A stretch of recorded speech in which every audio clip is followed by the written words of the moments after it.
Nice. Oh, good to see so many people in. Welcome to the Bravo session. And before we get started and talk about a lot of great things, I want to introduce you to some of our team members that are here today at our booth right behind this wall. And they are pretty special. Let's start with Jan. Jan is our A320 captain flying in Germany on a daily basis. And whenever he's bored in his hotel, he puts out his laptop and works for us. And this is very interesting because he's responsible for all the flight dynamics. And the flight dynamics are, a lot of people say that they are great in terms of hand flying. So that's all his job. Thank you so far and welcome to FS Weekend. And then we have Iqbal, who is our operations manager, who is taking care of every daily activity in our company in terms of projects. So he keeps it going every day. And we brought him in from Jakarta, Indonesia, straight to FS Weekend to experience the thrill of flight simulation and this event. So big cheerio for Iqbal.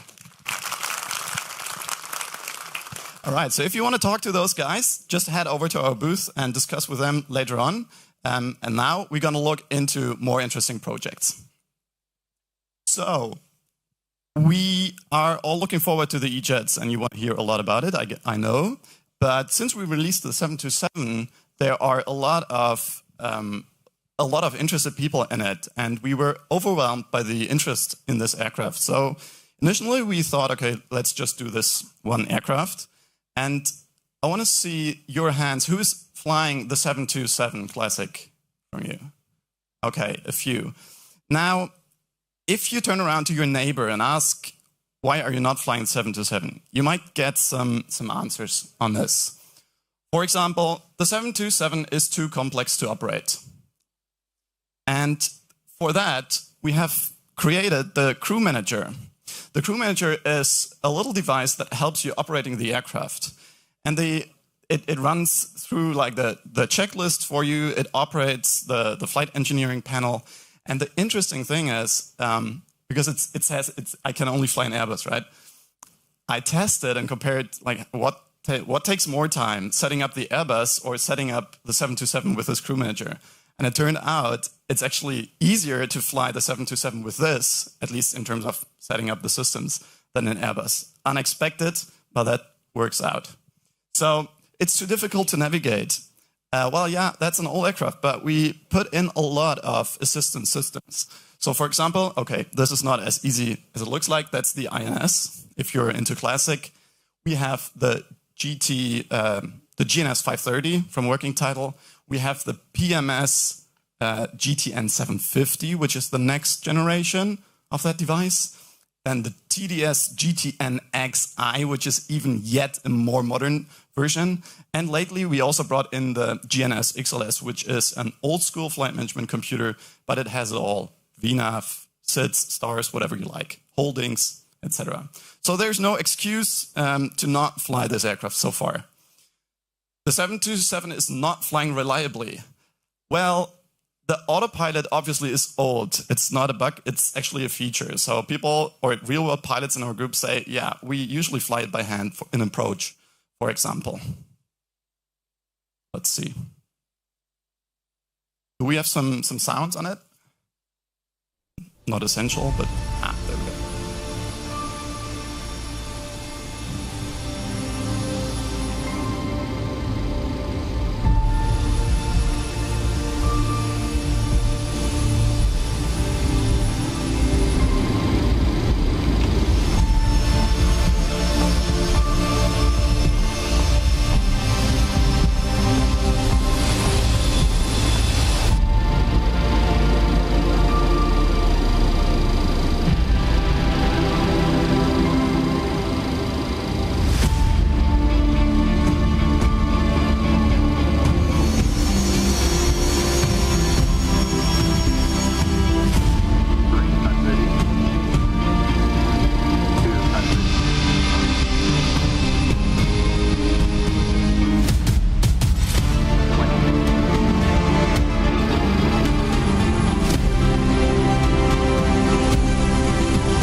right, so that's how you should do it, and believe me, it's a lot of fun. If you have a challenging flight and land this smoothly afterwards, it's just fantastic. I'm flying it very, very often, and it really, to me, it's a lot of fun. But of course, there are other reasons. Yeah, it misses some charming flight attendants. Well, initially we did the freighter version, and people ask, why did you do the freighter version? The reason was because that thing is still operating, only a few though, but it's still in service. But yeah, people asked for the passenger version, so it's coming up. If you want to see it, come to our booth. We have the current version in there, and it's going to be, hopefully going to be released in April. So in like four weeks roughly, hopefully. We're going to see. So I got some screenshots for you. Of course, we have some iconic liveries, and we also have a custom cabin, of course.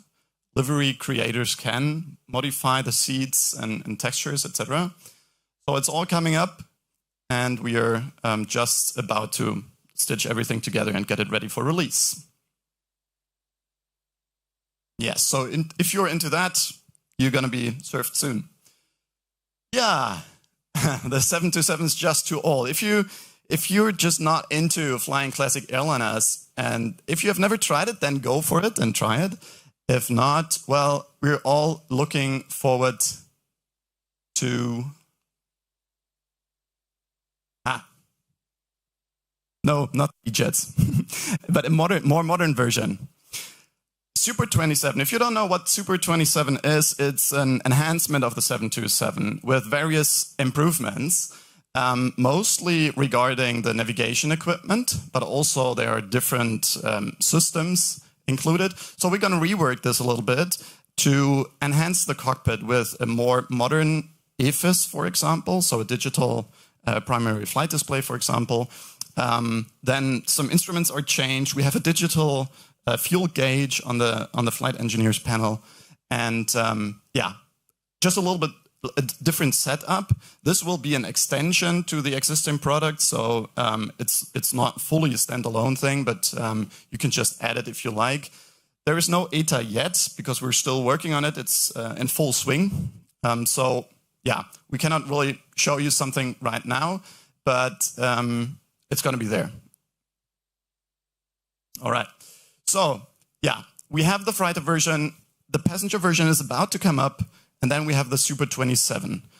And I'm really happy that that the interest of the people, of you all, is so big that we can actually do this, because it's quite unexpected for us.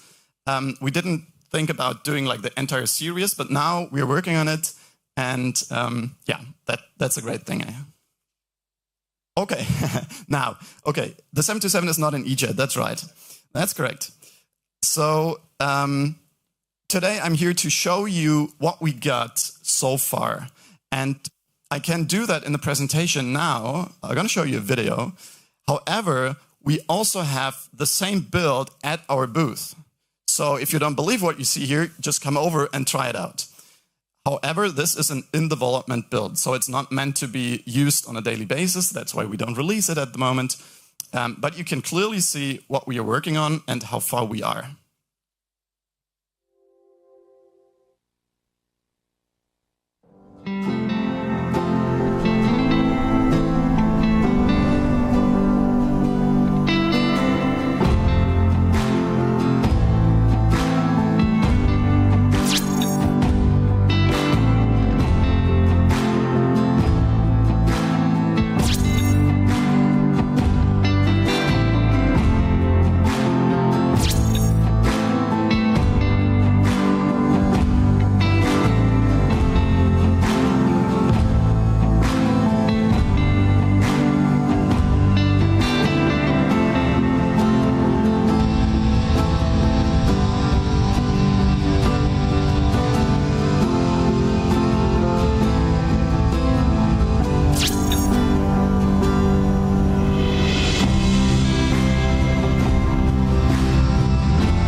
All right. That's what we currently have, and it's a joy to fly. So come over and test it out. You're gonna fly a test route from and to Lelystad with full vertical situation display, with your top of climb, with your top of descent, and that works great.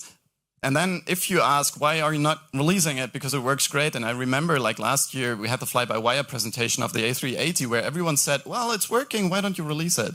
Well, here's the reason. The demo case works, yes. But if you select another airport, like another departure or anything else, it might not work or it might entirely break it up. So we need to work through each stage of it. And that's what and that's what we're currently into. So we have an internal LNAV testing, which means that means the autopilot is currently being tested. And once we feel comfortable and once all MCDU pages are completed and we are ready to go, then we're going to do an experimental testing, which means we will invite a couple of people and they're going to test it on their daily flight. So we can see how the system works on other routes, on other airports, etc. And then we're going to do an internal VNAV testing. Maybe that will be at the same time, because even though we shaped it up to be ready here at FSWeekend, the VNAV autopilot is just at the moment disabled because it's not working reliably. We're working on that. But you can still perfectly use it with a vertical situation display. So we're going to test that too. And once that's working, we're going to go into an experimental testing again, or maybe just do it as a big testing on both, on LNAV and VNAV. And then we're going to release it. The build is still flyable, but just because it's not reliably working in all circumstances, we don't want to release it to public. You can, as I said, you can go and try it out yourself. And if you ask when this will be ready, well, that depends on how many bugs we find. But usually we focus on presentations or big FS events. So like FSWeekend, next up is FS Expo. So if I would bet for something, I would always look out forward to these events. And if you want to join the experimental testing group, at least you want to try to get in, then this is your QR code. It's our newsletter. We're going to send out invitations through the newsletter, registrations for this experimental testing. We don't know when that's going to be happening, but as soon as it will, you're going to be informed. This is not for like public testing, as I said, it's just a selected group, and then we're going to extend it one by one. And yeah, I think that concludes this presentation. I'm looking forward to meet you at the booth and experience both like the 727, the E-Jets.